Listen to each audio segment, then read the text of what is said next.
चुनाव और 3 दिसंबर को आने वाले परिणामों को लेकर द नेशन टाइम्स ने स्टेट प्रेस क्लब के अध्यक्ष प्रवीण खारीवाल से खास चर्चा की।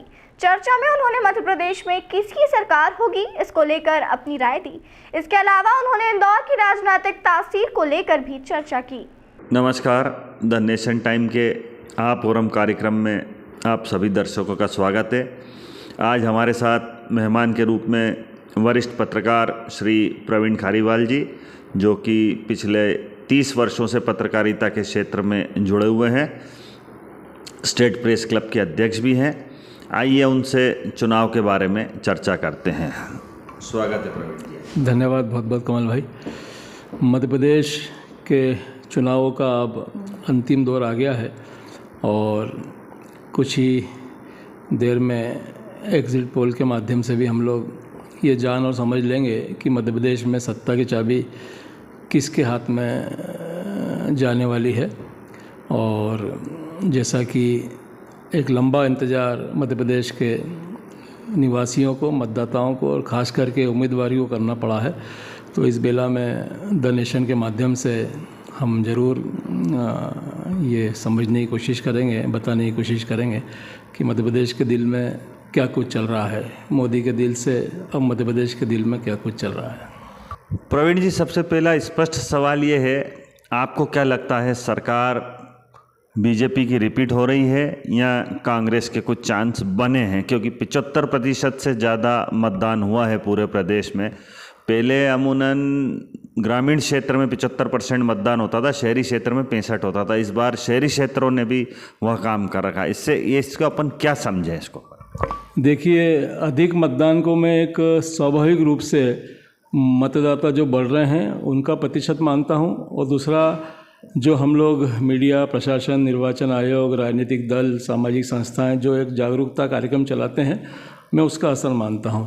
इसलिए यह कहना कि कोई बहुत ज़्यादा मतदान किसी अप्रत्याशित नतीजे की तरफ इंगित कर रहा है, तो मैं इससे थोड़ा सा कम सहमत हूँ। हाँ, यदि मतदान कम होता तो ज़रूर ये एक विश्लेषण का मुद्दा रहता कि भाई क्या बात है, 65% मतदान क्यों हुआ, लोगों ने निरस्ता क्यों दिखाई, लोग उबे हुए क्यों हैं।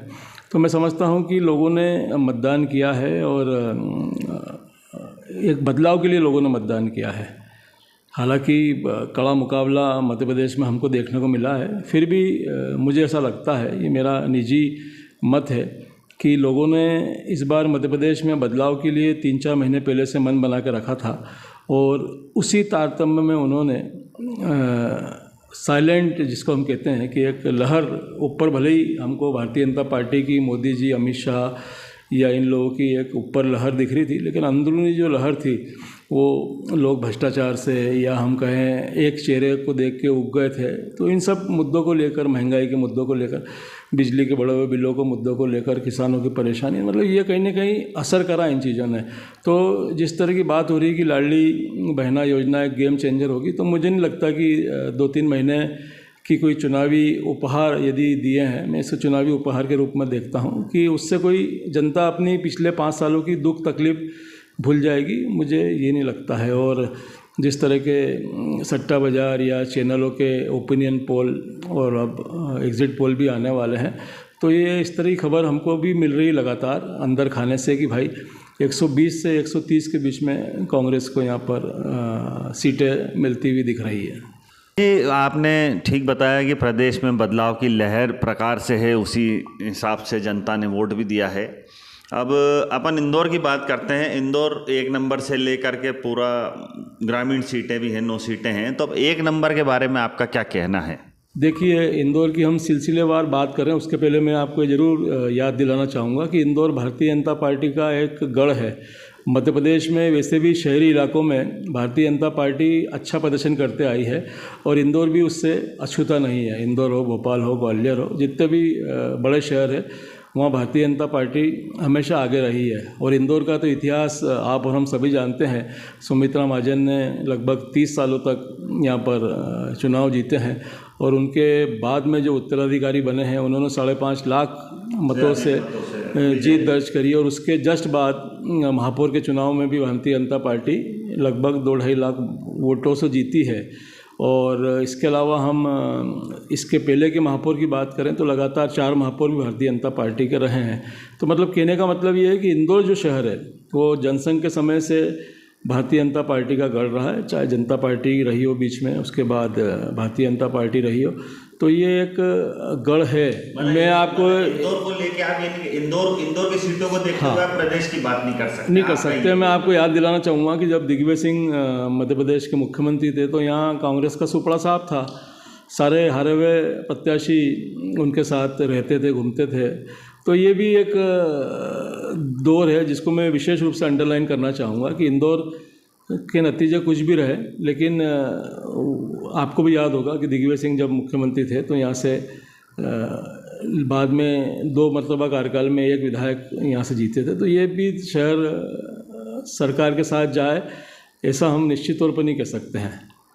अब सिलसिलेवार हम बात करें तो इस बार कांग्रेस की स्थिति कोई बहुत ज़्यादा मुझे सुधार वाली नहीं दिख रही है। हाँ, अलबत्ता एक सीट बढ़ती हुई मुझे नज़र आ रही है। इंदौर ज़िले की जो 9 सीटें हैं उसमें से अभी कांग्रेस के पास 3 सीटें थी, मुझे लग रहा है इस बार 1 सीट कांग्रेस की यहाँ पर बढ़ती हुई नज़र आ रही है।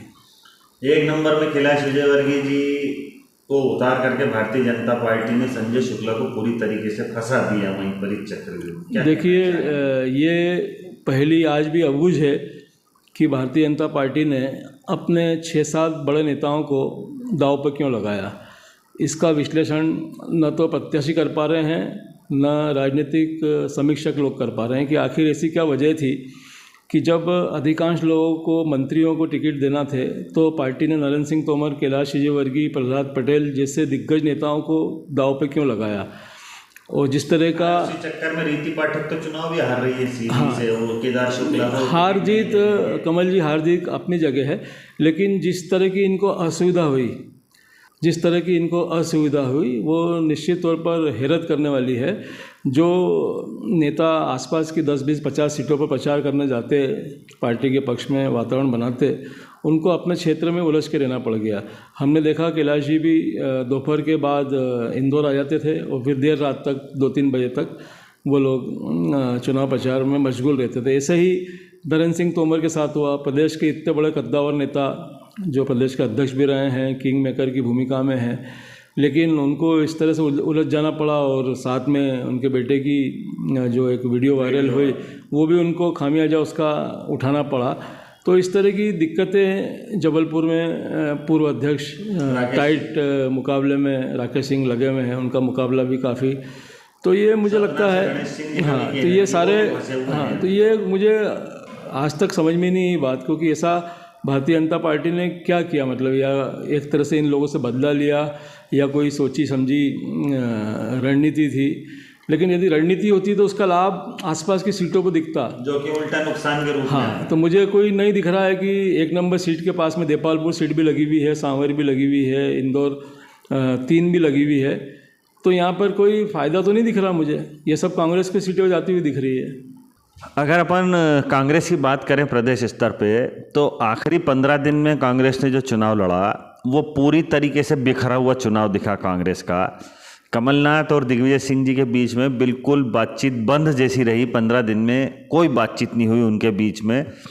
इंदौर में भी जो प्रियंका गांधी वाली रैली थी उसमें भी कमलनाथ जी नहीं आए। तो कमलनाथ जी नहीं आए इसी कारण से क्या कहना चाहेंगे आप, क्योंकि आप कांग्रेस से ज़्यादा नज़दीक से जुड़े हुए हैं पुरानी समय से, थोड़ा सा इसका एक अंदर की बात का खुलासा करें आप इसमें।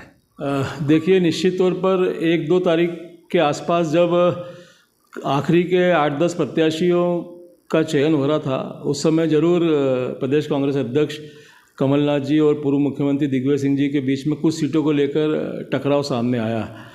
यहाँ पर यह था कि जिन लोगों को कमलनाथ जी ने पहले कमिटमेंट कर दिया था, वो मुद्दा था कि भाई जब आपने पहले हाँ कर दी और आदमी 6 महीने से 3 महीने से 2 महीने से तैयारी कर रहा है, लाखों करोड़ों रुपए अपने इलाके में खर्च कर चुका, उसको आप ऐन वक्त पर ये कह रहे हो कि आपको बाद में सरकार बनेगी वहाँ एडजस्ट कर लिया जाएगा। तो इस तरह की कुछ 4-5-6 सीटों पर टकराव हुआ और उसको लेकर 1.5-2 दिन दोनों के बीच में अबोलापन रहा। और फिर जो इस कहानी के बीच में खलनायक के रूप में उभरे थे सज्जन सिंह वर्मा, उनकी और दिग्विजय सिंह जी की मेल मुलाकात हुई और उसके बाद वापस से 3 दिन बाद सभी लोग काम पे लगे। इस पूरे जो खटाई 3 दिन की रही, इसमें सोनिया गांधी जी को भी हस्तक्षेप करना पड़ा और दोनों बड़े नेताओं को दिल्ली जाना पड़ा, वहाँ मीटिंग करके ये लोग फिर एक प्लेन से आए और उसके बाद, लेकिन वो जो 72 घंटे का नुकसान हुआ, मैं समझता हूँ यदि वैसा नहीं होता तो 8-10 सीटों पर कांग्रेस और भी बेहतर प्रदर्शन कर पाती या अच्छे प्रत्याशी के रूप में और भी, क्योंकि दिग्विजय सिंह जी का ये कहना था अंदर खाने से हमको जो रिपोर्ट मिली है कि यदि इन 8-10 सीटों पर आप बेहतर प्रत्याशी नहीं देते हैं तो ये सिर्फ 8-10 सीटों का नुकसान नहीं होगा, इसका असर 20-25 सीटों पर पड़ेगा। और चुनाव प्रचार के दौरान कुछ चीज़ें इस तरह की देखी भी गई कि वहाँ पर ज़्यादा परिश्रम करना पड़ा। तो ये एक बीच के 72 घंटे वाला जो एपिसोड था, निश्चित तौर पर उससे यदि कांग्रेस बहुमत में भी आती है स्पष्ट रूप से, तो भी 8-10 सीटों का नुकसान उस घटनाक्रम से हमको नज़र आता है। प्रवीण जी, कहीं न कहीं आपको ऐसा नहीं लगता कि कर्नाटक चुनाव के बाद एकदम से जो कांग्रेस का माहौल बना था पूरी तरीके से कि प्रदेश में अब कांग्रेस की सरकार आएगी, मतलब आते आते कांग्रेस ने वो पूरा गेन खो दिया है और भारतीय जनता पार्टी ने आखिरी के 15 दिनों में चुनाव पे पूरी अपनी पकड़ मजबूत कर ली, क्या कहना चाहेंगे आप? देखिए, इस मामले में मेरा ऐसा मानना है कि कमलनाथ जी ने 3 सर्वे कराए और इस बार वो पिछले 1.5 साल से कह रहे थे कि जो सर्वे में अव्वल आएगा उसे टिकट दिया जाएगा। तो उन्होंने भी अपनी 2-3 एजेंसियों से सर्वे कराए और उस सर्वे के आधार पर उन्होंने ये समझा कि मध्य प्रदेश में इस बार जनता परिवर्तन का मन बना के बैठी है, एंटी इनकम्बेंसी बुरी तरह से हावी है और शिवराज सिंह चौहान जी के चेहरे से जनता उब गई है। उसको देखकर उन्होंने लगभग 140 से 145 सीटों का एक अनुमान और आकलन तैयार करा, जो उनने कांग्रेस आलाकमान को ही बताया कि मध्य प्रदेश में इतनी सीटें हमारी आ रही है। लेकिन ये बात थी नवंबर के चुनाव के 2 महीने पहले की, 2.5 महीने पहले की। 140 का आंकड़ा देखकर कहीं ना कहीं कमलनाथ जी और कॉन्फिडेंस में या आत्ममुग्धता की स्थिति में आए और इस बात का असर टिकट वितरण में, चुनाव प्रबंधन में, प्रत्याशियों को आर्थिक मदद में और सामग्री वितरण में, इन सब चीज़ों पर इसका समान असर दिखा कि मध्य प्रदेश में कांग्रेस की सरकार आ ही रही है। तो कुछ चीज़ें अनावश्यक रूप से क्यों की जाए या खर्चों में कमी की जाए, तो वो हमको उसको देखने को मिला। लेकिन ये एक बड़ा जुआ है जो कमलनाथ जी ने खेला, क्योंकि कमलनाथ जी को बेहतर प्रबंधन के लिए और आर्थिक रूप से समृद्धता के लिए भी जाना जाता है कि कमलनाथ जी बैठे हैं तो चुनावी खर्चे में कोई कमी नहीं आएगी, क्योंकि लगातार 20 सालों से 1.5 साल 1.25 साल छोड़ दें हम तो 20 सालों से यहाँ पर कांग्रेस विपक्ष में बैठी है और ऐसे में साधन का जुटाना बड़ा टेढ़ा काम है। तो विशेष रुचि या विशेष लोगों को उम्मीद थी कि कमलनाथ जी के रहते कहीं कोई दिक्कत नहीं आएगी, लेकिन इस तरह की खबरें हमको मिली कि प्रत्याशियों ने इस बार चुनाव लड़ा और कमलनाथ जी की नज़र में ये था कि जनता इस बार मन बना के बैठी ही है, तो बाकी चीज़ों से बचा जा सकता है तो बचें, लेकिन जनता जब फाइनल मतदान के दिन 17 नवंबर को वोट डालने जाएगी तो वो हाथ के पंजे पर ही खटका दबाएगी। प्रवीण जी, कमलनाथ जी का जैसे आपने कहा कि आत्ममुग्धता ज़्यादा हो गई, उन्हें ऐसा लगा था कि बस अब तो मुख्यमंत्री पद की शपथ ही लेना है, इस कारण उन्होंने किसी की भी नहीं सुनी। आप ये देखें, सुरेश पचौरी जी हो गए, अजय सिंह हो गए, कमलेश्वर पटेल हो गए, सज्जन सिंह वर्मा हो गए, ये सब लोग मतलब कहीं अपना यादव जी हो गए, तो ये सब लोग, अरुण यादव, कहीं पे कोई दिखाई नहीं फील्ड में, सब अपने अपने क्षेत्र में जो अपनी अपनी सीटें थी वहीं पर ही लगे रहे। तो कहीं ऐसा लग नहीं रहा है कि इससे कांग्रेस को नुकसान होगा? देखिए, मैंने आपसे कहा कि 2-3 महीने पहले जो सर्वे में 140, 145, 135 का जो आंकड़ा कमलनाथ जी को नज़र आया, तो वो ये मानकर चले कि यही 3 दिसंबर तक यही आंकड़े बरकरार रहेंगे।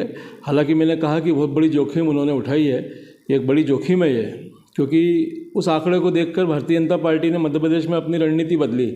मध्य प्रदेश में पूरा अथक परिश्रम नरेंद्र मोदी से लेकर एक बूथ के कार्यकर्ता ने करा। इतना अथक परिश्रम अगर भारतीय जनता पार्टी ने करा है, उन्होंने चुनाव को लेवल में लेकर के, आज भी अगर सट्टा बाजार की बात करें तो 106-8 और 116-8 रही, 10 सीटों का फर्क है आज। निश्चित तौर पे मैं आपको बता रहा हूँ कि कांग्रेस की जो आंतरिक गुटबाजी और ये जो कमलनाथ जी द्वारा जो नई जोखिम उठाई गई है, नई रणनीति बनाकर उन्होंने इस चुनाव को लड़ा है, तो ये एक जोखिम देने वाला है। और जो सीटें कुछ कम नज़र आ रही है या आएगी, तो उसकी एक बहुत बड़ी वजह ये सब चीज़ें रहेगी।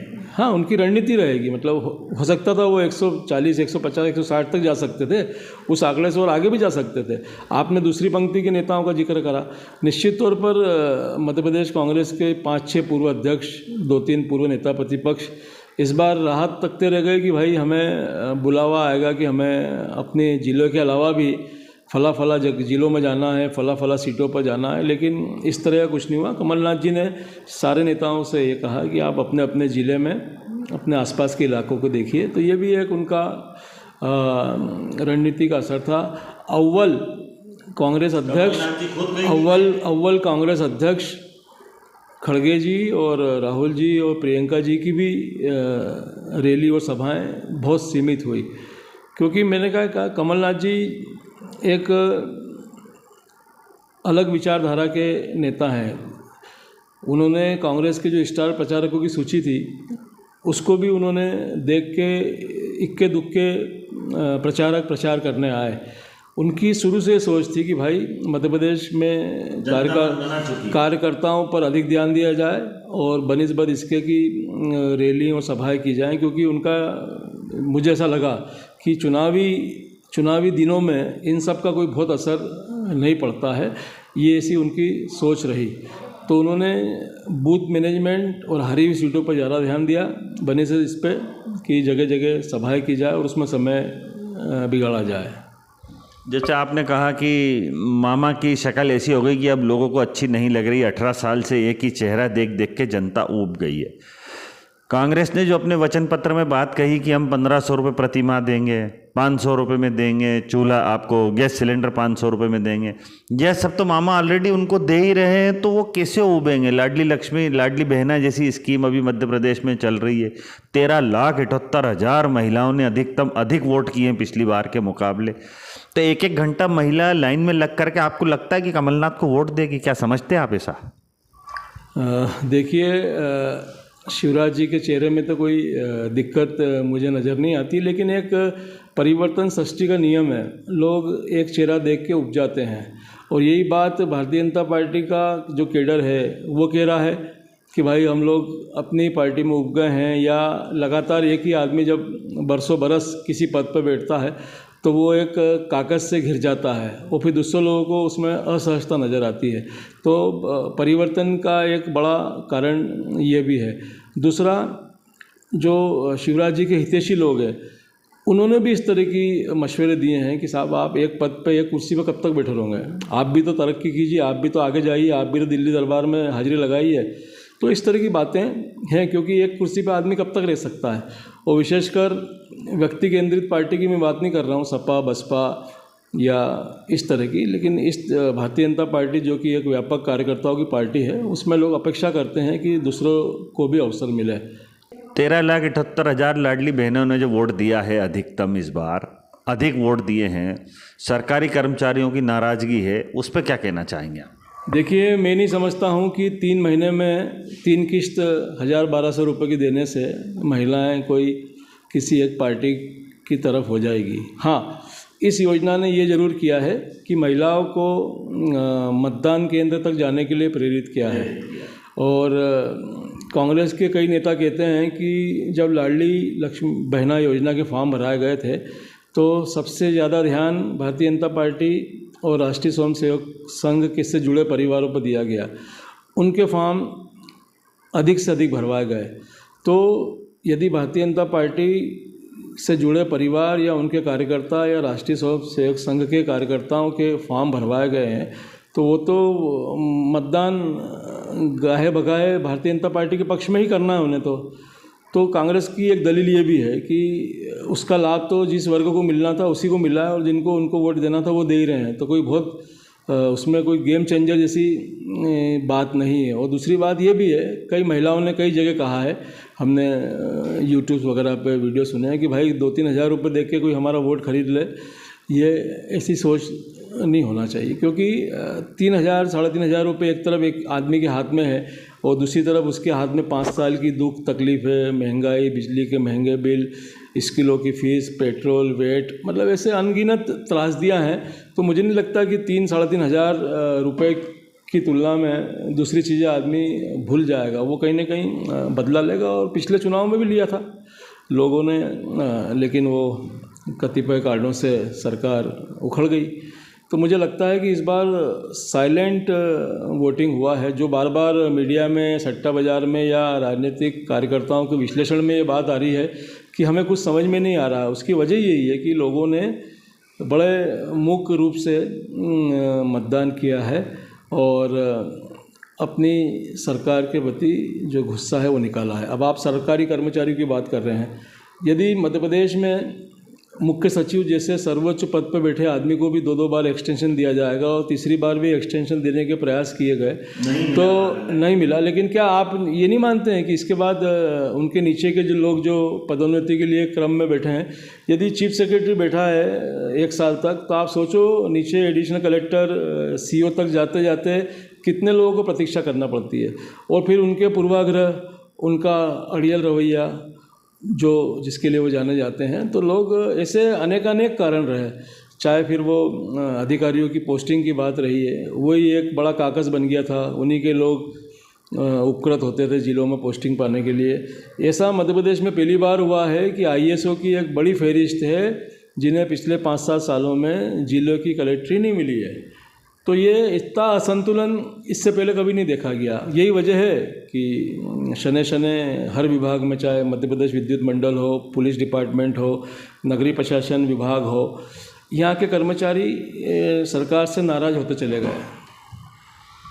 पुलिस की नाराज़गी भी काफ़ी देखने में आएगी। पुलिस ने सबसे पहले वोट वहीं से शुरू हुए थे। एक्चुअली पुलिस हमेशा अपने आप पे चंबल से गवर्न होती पूरी, क्योंकि सारे भदौरिया कुशवाहा वहीं के लोग हैं, जादौन, तो इसलिए पुलिस वहीं से चलती है। पुलिस ने ज़रूर वोट दिए हैं इस बार। सरकारी कर्मचारियों की तो जहाँ तक बात आई है तो 65% से अधिक सरकारी कर्मचारियों ने वोट कांग्रेस को दिया है। वैसे हमेशा ये 65% से अधिक बीजेपी को वोट देते थे। अब आप एक स्पष्ट एक ही लाइन में जवाब दीजिए कि 3 तारीख के बाद मुख्यमंत्री कौन होगा, कमलनाथ जी या शिवराज जी? देखिए, ये भी जवाब दीजिए। हाँ, मैं बता रहा हूँ, आपको बताऊँगा, लेकिन ये भी पहली बार हुआ है कि जिस पार्टी में मुख्यमंत्री प्रत्याशी को घोषित किया जाता था, उस पार्टी ने अपने मुख्यमंत्री प्रत्याशी को गौण कर दिया। उन्हें मध्य प्रदेश के 14 नेताओं की एक फ़ोटो वाली लिस्ट थी, उसमें डाल दिया गया। शिवराज जी नीचे आ गए और मध्य प्रदेश के मन में मोदी और मोदी के मन में मध्य प्रदेश, ये टैग लाइन पर पूरा चुनाव लड़ा गया।